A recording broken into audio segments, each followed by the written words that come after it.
My name is Phatana, and I'm a lecturer in the Communication Studies Department at Cal State Long Beach.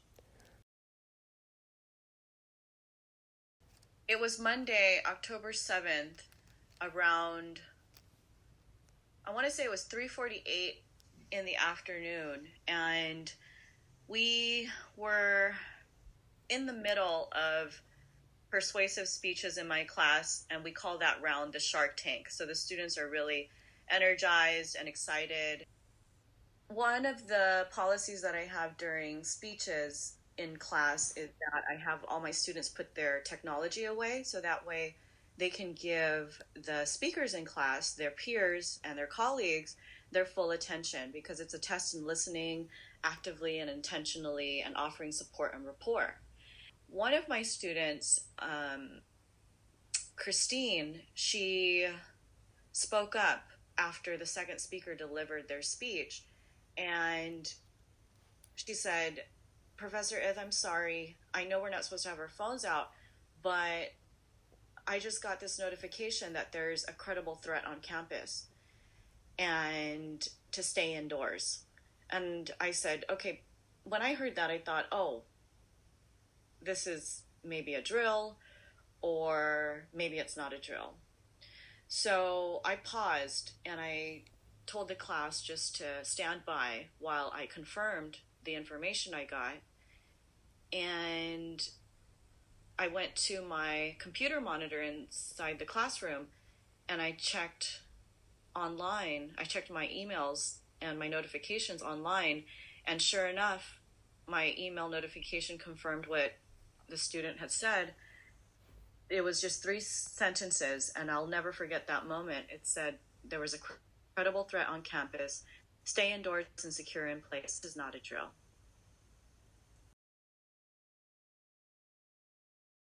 Did my classroom have a locking door? No. And I discovered that when I confirmed that the notification was real, I walked over to our classroom door and I tried the knob. I turned it and I tried to shut the door, and the door wouldn't even shut. So I felt vulnerable and I felt fearful. So I did the first thing that came to mind, and I turned off the lights. And when I turned off the lights, I realized it didn't make much of a difference because we have 4 long windows along one wall of our classroom. So here we are, totally exposed on either side on two of the 4 walls in our classroom. We're exposed visibly with these 4 floor to ceiling windows on my right side, and then with a door that not only doesn't lock, did not shut all the way, at least that day, on the left side. And so I tried to remain calm, because at that point I had a whole audience of students watching me. And although they are adults, I felt a sense of responsibility, and I felt, although I was vulnerable, maybe I had some knowledge or training or sensibilities that would just rush to me at the time that would help us in that moment. And so I felt vulnerable, I felt exposed, and I felt responsible for these students and for myself. In having all of these emotions, I also felt fearful. I mean, I'm not trained in any way to defend myself against an active shooter, but I had learned some strategies from watching videos and listening to accounts, but mostly it was my common sense, I mean, I've never sat through an active shooter training, minus watching maybe like a 10-minute PSA by the Department of Homeland Security about how to run, hide, and fight. And so I just did what I thought made sense, and I pulled a desk that didn't have a student in it, and I pushed it towards the door, and I asked students to help me.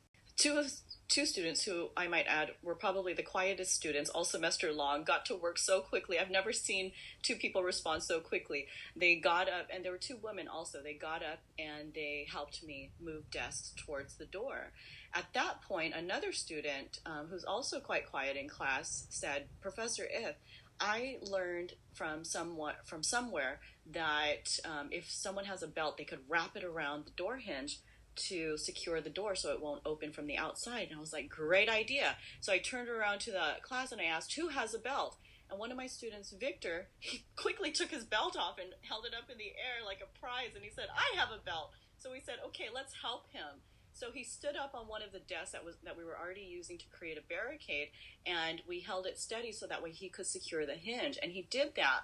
And I felt so proud and like excited in a way, because I thought this is helping us to secure our safety from whatever the threat is outside, because we still had no idea what was going on.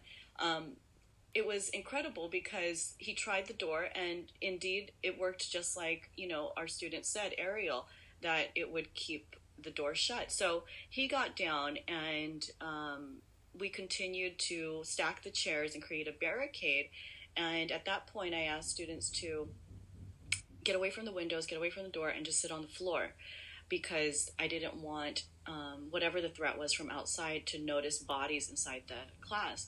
I also instructed students to stay completely silent, which was deafening. The silence was deafening because nobody was speaking, but we were all, you could feel the fear and the anxiety and the confusion in the class. And so, I proceeded to tell the students to go ahead and text their families and their loved ones to just let them know that they're okay for right now, so that way there's some communication, because I had students in the classroom who were on their social media, on their Twitter, to find out information that we weren't getting. We got the clear to leave at about 4:32 or 4:35, and we still had about 15 minutes left in class, and I posed a question to the rest of the speakers, and I said, is there anybody who still wants to complete their assignment today? And many of the students fed back, and they said, no, this is way too traumatizing. And I said, then let's go home and go safely home. And so we left after we got the clear. As far as any changes that I would like to see the school enact, I don't have a clear vision of what needs to be done. I don't. But I would like to see some support systems in place for our students to be able to talk about these things. As far as security measures, I know those things take time, as far as like putting locks on doors or creating some kind of a system where we feel like we can keep our students safe and ourselves safe in the event that there's another credible threat on campus. Of course, it would be nice to be able to walk to the doorknob, shut the door securely, and lock it. That would be incredible. But the fact remains that there are so many instances where even a locked door couldn't save us. So I think this kind of speaks to more of an issue that I don't know that we could address as one campus, but for now, I think something that is feasible and reasonable would be having some kind of like support system on campus, whether it be dialogue sessions conducted by a group on campus. It could be a student group on campus or a resource center on campus.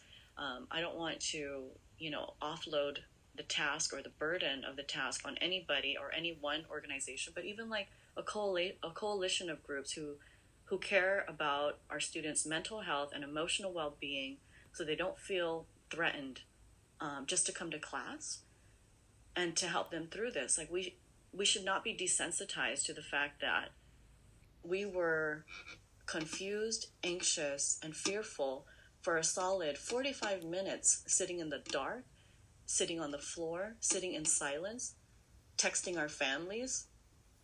And for some of us, it was like a last rights kind of text message, like, I don't know what's going to happen to me, but I just want you to know that I love you. We should not have a repeat of what happened.